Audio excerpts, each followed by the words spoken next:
मध्यम वर्ग चमत्कार करने की ताकत रखता है। पीएम मोदी न सिर्फ ये बात कहते हैं बल्कि उस पर अमल भी करते हैं। भारत का मिडिल क्लास भारतीय अर्थव्यवस्था में एक महत्वपूर्ण भूमिका निभाता है, या हम ये भी कह सकते हैं कि वो अर्थव्यवस्था की रीढ़ की हड्डी के रूप में कार्य करता है। ऐसे में जाहिर है कि मिडिल क्लास जितना ज्यादा मजबूत होगा, देश की अर्थव्यवस्था भी उतनी ही ज्यादा मजबूत होगी। कोरोना काल और युद्ध के माहौल में जहां विश्व की बड़ी से बड़ी अर्थव्यवस्था अपने बुरे दौर से गुजर रही है, वहीं पीएम मोदी के नेतृत्व में भारत की अर्थव्यवस्था शीर्ष देशों में से एक है, जिसकी वजह है पीएम मोदी द्वारा देश के मिडिल क्लास के पक्ष में लिए गए अहम फैसले। आज की हमारी वीडियो में हम देश के मिडिल क्लास के लिए गए ऐसे ही बड़े फैसलों के बारे में आपको बताने वाले हैं, जिसने मिडिल क्लास के जीवन में महत्वपूर्ण भूमिका निभाई है। मिडिल क्लास के हाथों में जितना ज्यादा पैसा होगा, वो अपनी उतनी ही ज्यादा जरूरतों को पूरा कर सकता है। मोदी सरकार ने इस बात की गंभीरता को समझते हुए पहले 5 लाख तक और फिर 7 लाख तक की आय वाले प्रत्येक व्यक्ति को न्यू टैक्स रेजिमे के तहत पूरी तरह से टैक्स से मुक्त कर दिया गया। यहाँ आम आदमी की आय में कितना फर्क है, आप साफ समझ सकते हैं। मोदी सरकार ने सत्ता में आते ही मिडिल क्लास परिवारों की जरूरतों और प्राथमिकताओं को समझते हुए अनेक कदम उठाए हैं। स्वास्थ्य, पोषण, टैक्स, मिडिल क्लास परिवारों की राह में आने वाली तमाम बाधाओं को कम करके प्रत्येक पायदान पर हर महत्वपूर्ण चीज को सस्ता करने का काम किया है। स्वास्थ्य पर नजर डालें तो हम पाएंगे कि तत्कालीन सरकार ने कम लागत वाली दवाएं उपलब्ध कराने के लिए 2008 में प्रधानमंत्री भारतीय जन औषधि परियोजना की शुरुआत की थी, लेकिन 2014 से 15 में केवल 99 जन औषधि केंद्र ही उपलब्ध करवा पाई।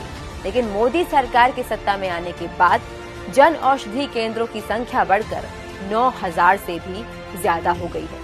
सिर्फ इतना ही नहीं, मार्च 2022 तक मोदी सरकार ने कैंसर, टीबी, डायबिटीज और हृदय रोग जैसी बीमारियों के इलाज के लिए आवश्यक 800 से ज्यादा दवाइयों की कीमतों को कम किया।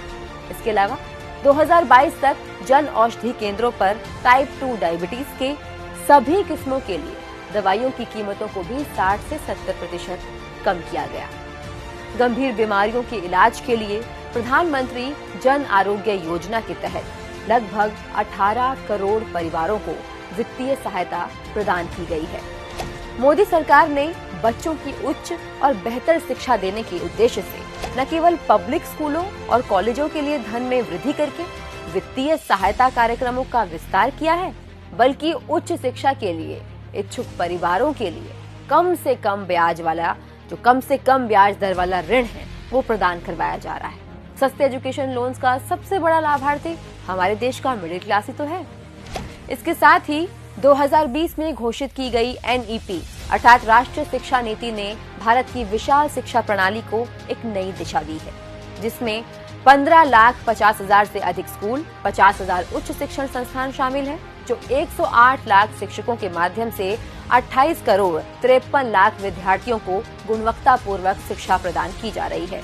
मिडिल क्लास के लिए अपने घर का सपना कितना मायने रखता है, इस भावना को समझते हुए मोदी सरकार ने मध्यम वर्ग के लिए अपने घर के सपने को साकार बना दिया है।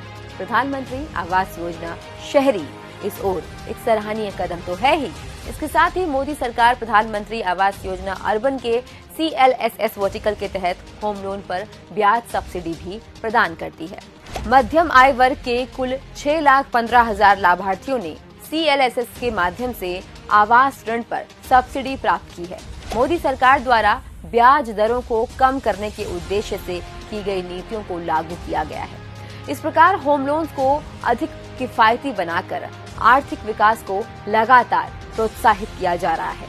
मेक इन इंडिया और आत्मनिर्भर भारत मोदी सरकार के दोहरे मंत्रों ने रोजगार सृजन को अत्यधिक बढ़ावा दिया है। सरकार अधिक नौकरियां पैदा करने के लिए भारत के उद्यमशीलता के माहौल पर जोर दे रही है। इसका नतीजा ये है कि आज का मध्यम वर्ग नौकरी मांगने की बजाय नौकरी देने वाला बन गया है। Wealth creators, job creators. प्रधानमंत्री मुद्रा योजना के द्वारा अपना काम करने वाले व्यक्तियों को आसान ऋण उपलब्ध करवाए जा रहे हैं, जो कि मिडिल क्लास को आगे बढ़ने के अनेक अवसर दे रहा है। पहले की सरकारों में मिडिल क्लास हमेशा उपेक्षित होता आया।